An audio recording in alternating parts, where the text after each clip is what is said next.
So check this out. I am trying a new way to do tutorials. So I took a hat and I put my camera right on there, my version of a GoPro.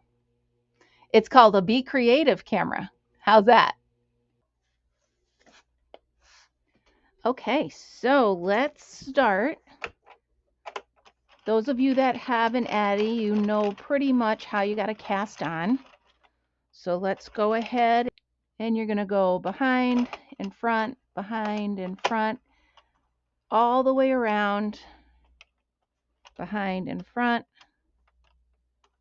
behind and front, behind and front, all the way around till you get back around to that first hook. Okay. Now go ahead and set your counter. And you're going to go ahead, keep the tension just enough so it doesn't get baggy. And you're going to go ahead and go around and do 65 rows. So we're keeping this easy. It's going to be 65 is going to be each of your stitch counts. We're going to do 65 rows and we're going to do 65 single crochets once we get to the handles. So go ahead, keep going all the way around until you get 65 rows, and I will meet you back here. All right, so as you get going, remember, keep an eye, because this is 100% cotton, go ahead and keep an eye to make sure it's going smoothly all the way around, because you don't want to have a stitch get caught. Okay, so we are at number 20 right now, and I'll meet you back at row 65. Okay, a couple more times around and we'll hit 65. Okay, and we're going to tuck this thread between the first and second black hook. Okay, and then you're just going to cast off per usual. So however you normally do it, close that because the needles can get hooked up on there and you don't want that either. So, okay, so you're going to, however you normally take your project off your Addi, go ahead. This is how I do it. This is the only type of scrap yarn I use, is just one strand of it, because I don't want to do 7 rows of a scrap yarn and then just pull it off and throw it out. It seems like a useless step to me. So I go ahead and thread this all here. Make sure we're nice and tight. Okay. Take off a few more. Go ahead and remove your project, and I will meet you back at the first hook. So as you can probably tell, I'm working on a new camera angle here. I actually have a camera mounted to my hat. I wasn't happy with my other camera setup. So we're going to see how this works. We might go back to the other one, but we'll see what kind of a video I get. I like to take my time doing this because every time I rush myself, I drop a stitch and it's really just not worth it. So take the time here, go slow. And I even hold my fingers over the next few stitches so that when I'm pulling it up, I'm not going to accidentally pull it off. Again, it's worth the extra step to me, just to make sure I don't have to redo something because of a dropped stitch. Okay, we have a detached project and we're ready for the next step. Set that aside.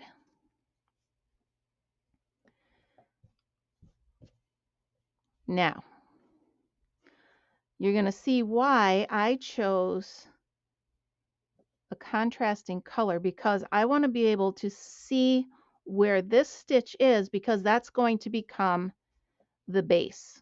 Okay, so right now, first thing I want to do is just flatten it out a little bit. See how consistent I can get the flow of it, okay? Second thing I'm going to do is turn it inside out.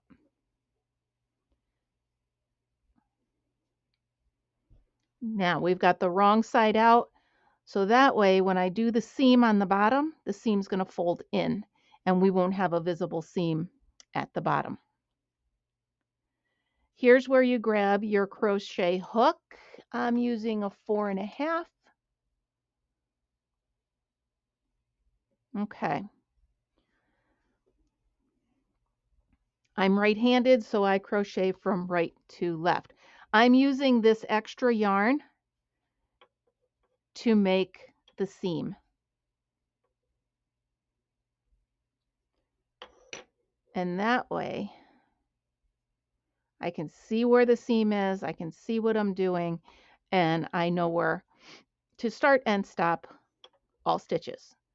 So pretty much all I'm going to do at this point is slip stitch the extra yarn onto here. I go through the first 2 strands of each side and the blue yarn that I used to sew it up, okay? 2 strands and a slip stitch. All the way across, 2 strands and a slip stitch. Okay, 2 strands here, 2 strands here, and the slip stitch. So when I say 2 strands, I mean it's the 2 strands here, and then the 2 strands over there, not 3, 2. There we go. And then we're going to make this a slip stitch. And we're going to go ahead and do this all the way across. Now, if you have a different way that you like to do your seams when you do an Addi project, go right ahead. This is just how I do it, and it works every time. So just make sure you get under the 2 strands as well as your blue yarn that you're working with, okay? If you're doing it my way. If you're doing it your way, you go ahead and finish up your seam, and I will meet you at the other end. I wanted to give you an alternate option to sewing the bottom of the bag. Since it's an Addi and since you know that it's going to cinch up anyway, you can just tie the bottom of the bag so it'll be a drawstring on both ends. You don't have to actually do a seam. So I'll show you that option as well at the end when we're done. Okay, we're at the last couple of stitches underneath the 2 strands and the blue working yarn all the way to the end. Now, if you want, at this point, you could go back through and make another go of it just to reinforce the seam. But I feel that it's good just how it is. So I'm going to go ahead and snip this off. Okay. Snip this off. Leave enough to tuck your tails. If you like to be extra cautious, go ahead and tie a little knot right here. Knots never hurt, right? Okay, so now you've got one end is all cinched up and one end is still open. So go ahead, turn it right side out, and you can see that the bag is starting to form. Okay, and that looks really nice. Again, if you want to do another row out here to make it a little more aesthetically pleasing to the eyes, feel free. But I'm going to move on to the next step. Okay, so this is still open. Now, what I like to do at this point is it's a little too flimsy for me, so I just like to pull it in just so I can get the top of the work going the way I want it. See how it curls out? I want it to curl in. So I'm pretty much just letting it know right now, you're curling the wrong way, and I want you to do it my way. Okay, so once you get it so where it's behaving, which of course it's fighting me because I'm trying to do a video, but There you go. Pretty much just line it up. So what we're going to do now is we need to make a border around it so we can feed the handles through to make the cinch. So you can either use a contrasting color or you can use the same yarn that you've been using. And this is what I'm going to do. But I'm actually going to start with the blue. Okay. So I'm just going to take the green out, set that aside, and I'm going to do one base row of single crochet all the way around. Okay. Here's the first stitch. And I want to go under both, pull it in, slip stitch it on there. And we're just going to do one row at this point, one row of single crochet all the way around in every stitch. Okay.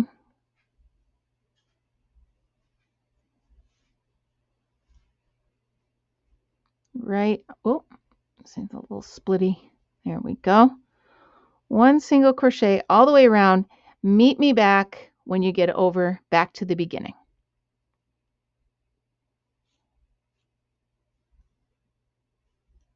Okay, we're coming back to the beginning and got a couple stitches left.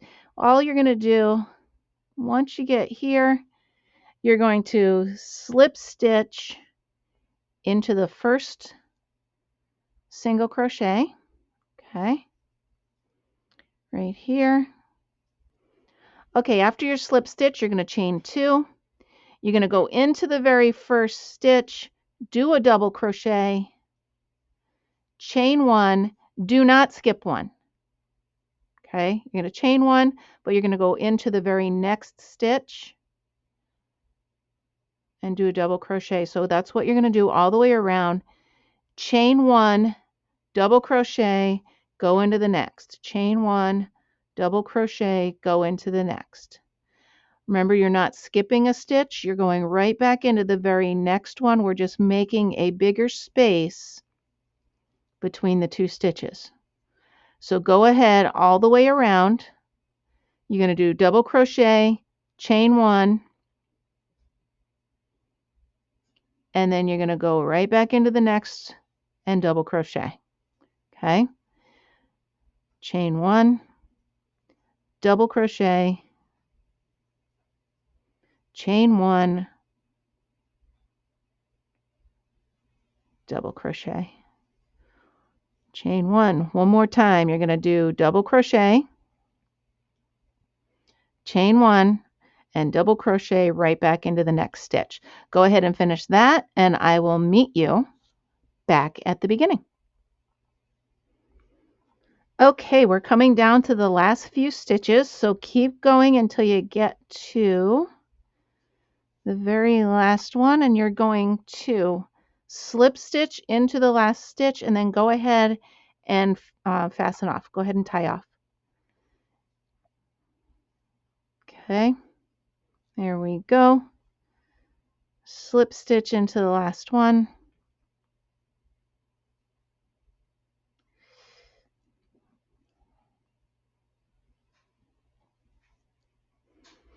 All right, last one here. Go ahead and slip stitch into the first one, and you can fasten off. Okay. Okay, so you can already see we've got a cute little bag started here. Okay.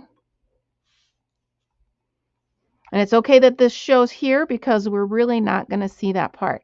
So you can set this part aside for a minute. And then what you're going to do is crochet a chain of 65. So it's easy to remember because it's 65 rows on the Addi and it's a chain of 65. So go ahead, get yourself a chain of 65. And I will show you the next step. 61, 62, 63, 64, 65. Okay, so that's halfway. Now go ahead and do 65 more.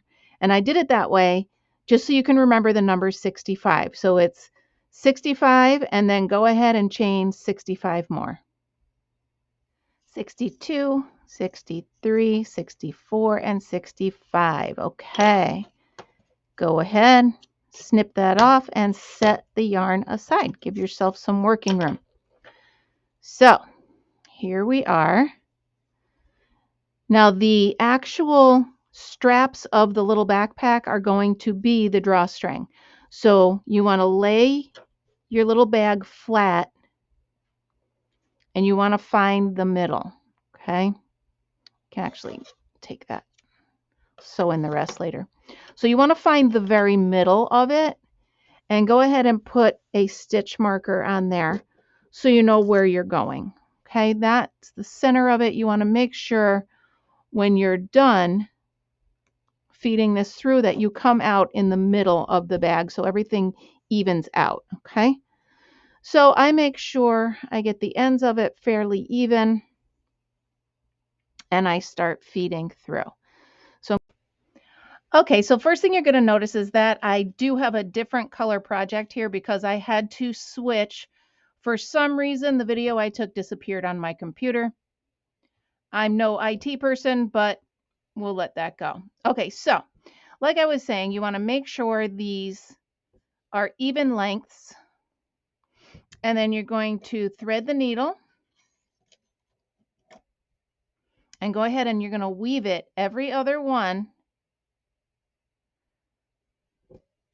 Once you find the middle, every other one all the way around, okay? Because your handles are going to become the drawstring as well as the handle, okay? So go all the way around, every other one in and out, just like that. You can see I'm weaving it in and out, and I will meet you back once we get the handle all the way threaded through. Okay, so we have it all the way back around, and it actually came out pretty even. So that's pretty neat. I couldn't do that again if I tried. So I'm going to pull it tight. And okay, so once you get it all the way threaded through, you're going to cross them over so that it has a little bit of a crossover here for the handles, just like a regular backpack does. Okay, then go ahead. I've already done this one because I forgot. I had recorded this twice and I apologize. So I jumped ahead of myself. So go ahead, cross them, and then you can attach them at the bottom. Now, don't worry if they're not exactly 100% equally the same distance, because you can always change that once you get them sewn in and once the bag is done. This is very easy to move this cord around so you can get it even. So here we go. Put this on the outside here. And you can hear my washing machine in the back. Sorry about that. So there we go. Tie it like this. Now, if you don't want this to show, you can go ahead and go in and out. But I really think it's a cute accent to have it show at the bottom. I think it's, why not? It looks like a real drawstring bag. You know what I'm saying? Sorry, that string was, I was questioning the string. So here we go. Just one more in there. As many times as you want to go around and as your string will let you. It's always good to reinforce, because what if you put something heavy? Potatoes, apples, who knows? Okay. And again, the fun thing with doing a bag is you can hide your tails inside.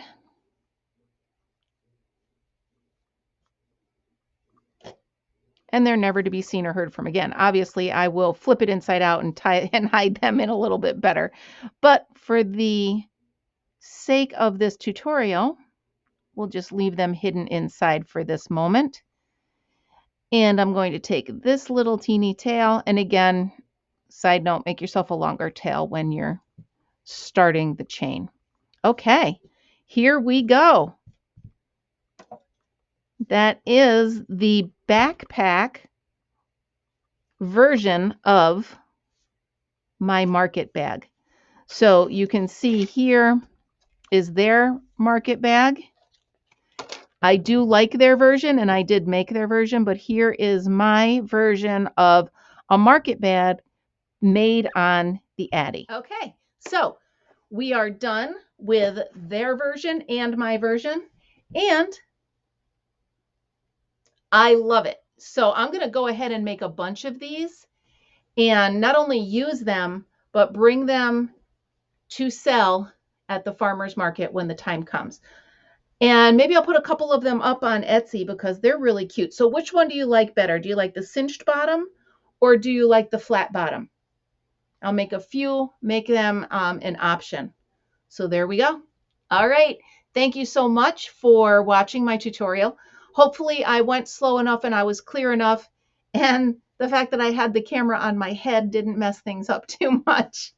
Thank you so much for taking the time to spend with me. And I hope if you do make this, please go to the Facebook page, put up what yours looks like. We can all learn from each other. I love that. It's just another great way to learn and be creative. Thank you so much for spending time with me. I will see you next time. Bye-bye.